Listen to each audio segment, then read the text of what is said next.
And some of the messages have been asking, did I quit YouTube? Now, who has an open bar at a repass? And it wore me out, okay? Work has been working, okay? And good thing that I didn't go to the emergency room because they couldn't have helped me. And we talking about detectives, police officers, the fire rescue people. I'm not going to be scared. That's what I'm not going to be.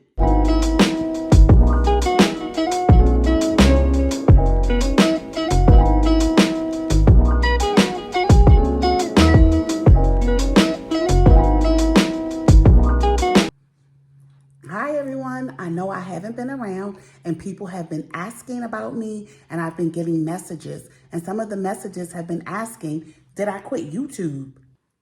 So this is going to be a quick video to tell you where I've been and why I have not been posting. There are 4 reasons I haven't posted in the last few months and I'm going to share each with you very quickly. So the first reason I haven't posted is because I've been traveling a lot for work.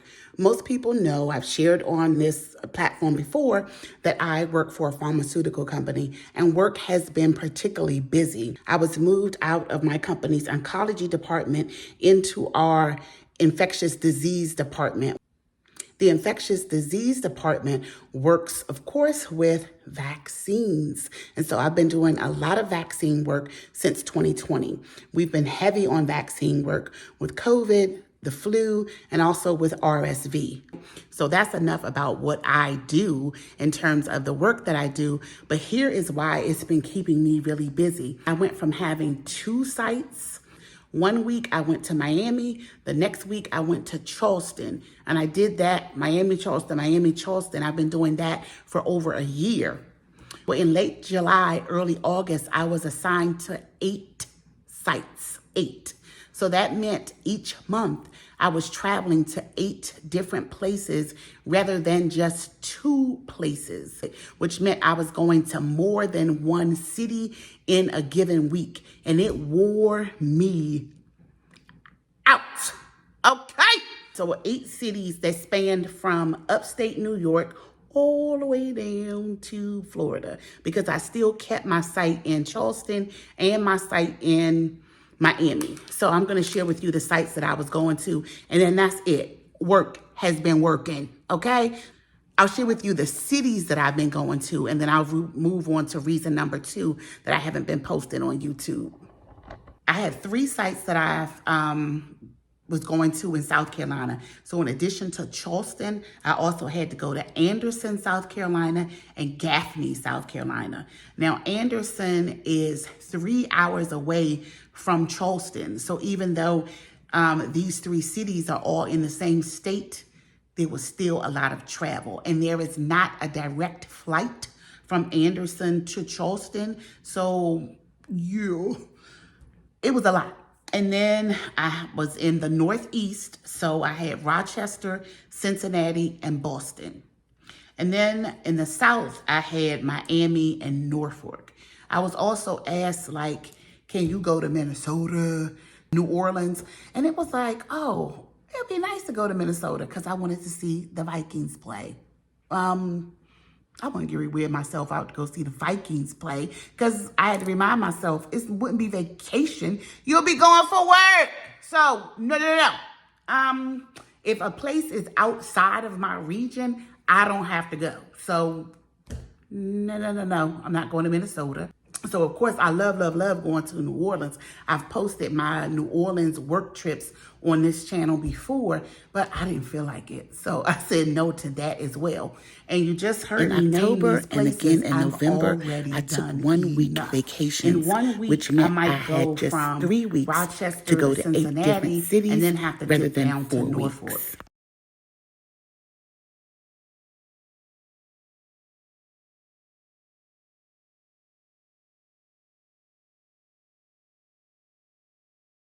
One of the reasons why I wasn't posting. I was tired. Reason number 2 I was not posting. I had an eye injury. So In my living room, I'll walk you guys over and show you guys. In my living room, I still have paper blinds. I have curtains. They already came. I haven't had time to put them up. I have paper blinds, and they have clips on them, right? So I came over to the window because I wanted to close the blinds. It was at nighttime, and I didn't turn the light on, right? So this time, I had two clips that look like this, and I had them on either end of the blinds. What I didn't remember is that I also had a clip that looked like this. Well, if I hold the blind a certain way, this can become a projectile, right? And so I took the clips off of either end, and this one popped out. And this could pop all the way across the room, right? So I didn't have glasses on, and it hit me with my eye open. It projected into my eye, and it cut the inside of my eye. If you have never had a cut on the inside of your eye, you have no idea how painful it is. Right away, it was just sore. As the evening went on, it got increasingly painful. I cut my eye before, and I know not to just go to the emergency room. I need an ophthalmologist or an optometrist, someone who specializes in the eye. When I cut my eye before, I was in undergraduate school. My mom took me, and I was home for Thanksgiving. And so it was the night before Thanksgiving. My mom took me to George Washington Hospital in Washington, D.C. And they said that because the holiday, they didn't have an ophthalmologist, an optometrist, or the eye machine to look at my eye. So they told me, oh, you don't have a cut on your eye. We checked everything. Just put a patch over your eye. My mom told them, listen, my daughter is in tears. You need to understand one thing about my daughter. She has broken her collarbone. She has broken her leg, where I had to have surgery on my leg. I broke it so bad. She told them my daughter didn't cry through any of that, right? So she was like, there's something wrong. Finally, my mom took me back to the hospital all during the Thanksgiving break. She took me back 2 times. And the second time, she got real, rough with the people and was like, we're not leaving. You need to get an optometrist here. I don't care if you have to call somebody to come in on their Thanksgiving break. Someone needs to look at my daughter's eye because something is wrong. It's not just irritated. Something is wrong. And so, sure enough, we waited a little while. They called an optometrist in. The optometrist says, oh, there's a cut going all the way across your left eye. What I cut is my cornea.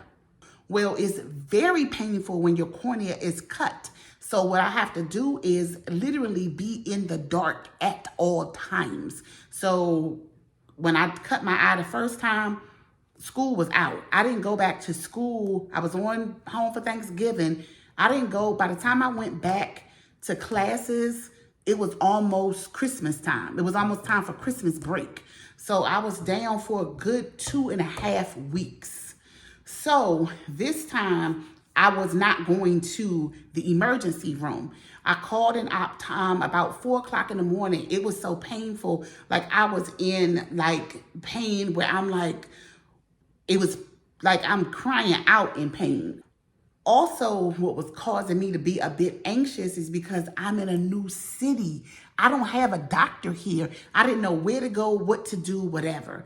And so I turned my phone on with sunshades on because any light hurts your eyes. So now I'm like, oh my gosh, I have to turn the light on because I have to find where to go. And so, because I don't want to go just to the emergency room. So I look up and I find an ophthalmologist. I Google ophthalmologist in the city where I live. And a couple of them came up. But one of them came up and it had a 24-hour emergency number. And I'm like, hallelujah, praise the Lord. So I called a number and I'm like, is somebody really going to answer this? Sure enough, an ophthalmologist, a doctor, answered the phone. And she said, ma'am, you have to go to the emergency room. They will give you some drops to put in your eye that will take the pain away. I wasn't having it. What time does your office open? She said 8 o'clock. And now it's 4:30 in the morning. It's so painful. Like, I'm shaking. I'm like rocking. I got up, I took a shower, tried to do all of this stuff to like soothe myself, relax or whatever. It wasn't working. So anyway, I said, okay. I said, I'll just go to the office at 8 o'clock in the morning when they open, because I was just not going to do the emergency room. And good thing that I didn't go to the emergency room, because they couldn't have helped me. And here's why. When I got there, at first, the lady who was helping me said, oh, no, you don't have an appointment. You can't stay. You got to go to the emergency room. So I explained. So I had already explained to her my whole conversation last night with the optometrist that I spoke to. And so another lady who was at the front desk said, oh, no. This is an emergency. So she said, write her down. We're going to see her. She said, I'll go back and talk to one of the docs. Somebody is going to see her. This is an emergency. And I said to her, have you ever cut your cornea? To the lady who was saying, this is an emergency. She was like, uh-huh. So she already knew what it was. So I see the doctor and everything. And I go back to the back and they triage me. And the nurse puts drops in my eye. And I mean, she put one drop, put the second drop. And I'm telling y'all, within 30 seconds, it was like Jesus was in my eye. Hallelujah. That thing was not hurting anymore, right? So after she put the drops in, right after she put the drops in, the ophthalmologist came. I said, she just put the drops in. And I said, I don't feel anything. The nurse looked at me and said, well, I'm sorry. This is all the emergency room would have done. For 10 minutes. Girl! So anyway, the doctor got the doctoring and doing what he was doing. He said, oh yeah, he said, you have a bad cut again. And he said, is this the same eye that you cut before? Because I gave him my history. And I said, Doc, I don't even remember if this is the eye or not. So he treated me and he said, right now where you are, he said, I'm at a 50-50 place. 50% is telling me, do not put a bandage in the inside of your eye. And 50% is telling me to put a bandage in your eye, right? He also said I could debride your eye, which he goes in and cleans it, right? And like he, with the numbing stuff that they put on my eye, like I could see him with the instruments or whatever and the cotton swabs or whatever, like on my eye. I could see all of it, but it doesn't hurt. I can't feel a thing after they put those drops in. And I told him what they did to treat my eye the first time, and that the cut was still opening when it gets real hot. After all of these years, I still have that cut to reopen. It'll heal back up pretty quickly, but it still reopens. And that injury was in the 90s, in the mid 90s. So he said, okay. He said, I'm gonna put a bandage in your eye. He said, but you have to come back tomorrow, right? He said, I have to reassess you. He said, if it's the wrong move, I'll know tomorrow that it's the wrong move. These are pictures of me the next day. You can see my eye is very swollen. You can't see the bandage because it's clear. Back, right? This is my eye. This is my vision, all of that. I'm coming back.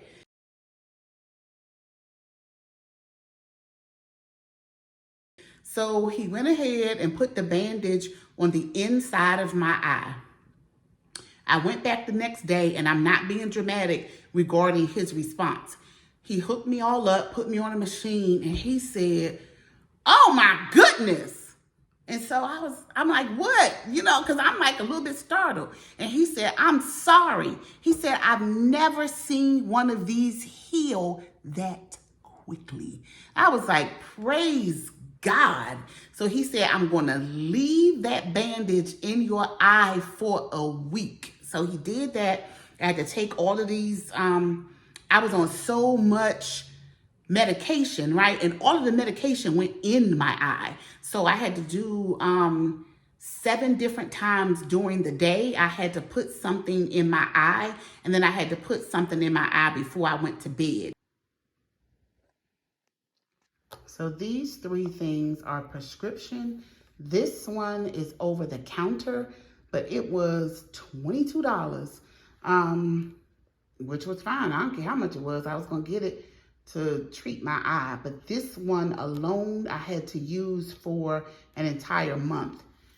These 2 I had to use for the first week. This one I had to use until it was gone. Right? And yeah, and the other ones are just drops to keep my eye from getting dry, because when it gets dry, the cut will open back up. This process of caring for and recouping my eye lasted for 4 weeks. My eye was swollen, it was red, it was puffy, it was discolored. At any given time, I could look like I had the little cruddies in the inside of my eye. So it was not an easy process. My line manager, actually, when I called my manager to tell him what happened, because I was out of work for a couple of days, but the medication and the bandage worked so well, I was able to get back on the road. My line manager said, oh my gosh, and I told him, he was like, oh my goodness, I cut my eye. He's like, take off as much time as you need. And I was like, no. And I told him what they did and told him what happened the first time I cut my eye. He said, I just cut my eye 2 weeks ago. And he said, my wife kept telling me to go to the doctor and he never did. So he was still having some troubles. He was like, I know the whole thing. You can't see a thing, trying to look at the computer, trying to look at your phone, blah, blah, blah, is just out of it. Even though I was being treated and I wasn't in much pain, I still had times where I did have pain, and I was wearing very dark sunglasses the entire time. And even wearing the very dark sunglasses, there were times when I would have to take a break from work and just go and lay down or turn off the light and maybe take like a 15-20 minute break for my eye to kind of settle down some or rest a little bit. So I wasn't posting. So that's reason number 2. So reason number 3 I wasn't posting is because we had a death in my family. So in the midst of my eye injury and all of that, I had to go home to attend my cousin's homegoing service. And so it ended up being such a nice homegoing service, and all of my family was together. My cousin and her husband owned a sports bar, and so we had the repast. Now, who has an open bar at a repast? So I'm not a big drinker, whatever, but it was everybody else was my cousin's friends. My cousin is much older than me, but my cousin's friends were there, our family was there, and we just had a really good time celebrating my cousin's life. My cousin's homegoing service was on a Sunday. I had to work out of town that Monday. So I drove from North Carolina, where I'm living now, to Washington, D.C., where the homegoing service was. And I knew I wasn't going to drive back home to North Carolina and then fly out the next day for work. And so at work, we have to have a home-based airport. But because my manager knows that my life is still very much in DC and that I'm there a lot, I'm still allowed to fly from both airports, from an airport in DC or an airport here in North Carolina, as long as the flights are not more. And believe it or not, the flights in DC are much less expensive than the flights from North Carolina. So that's that. So I had homegoing service. That Monday, I left to go on work travel.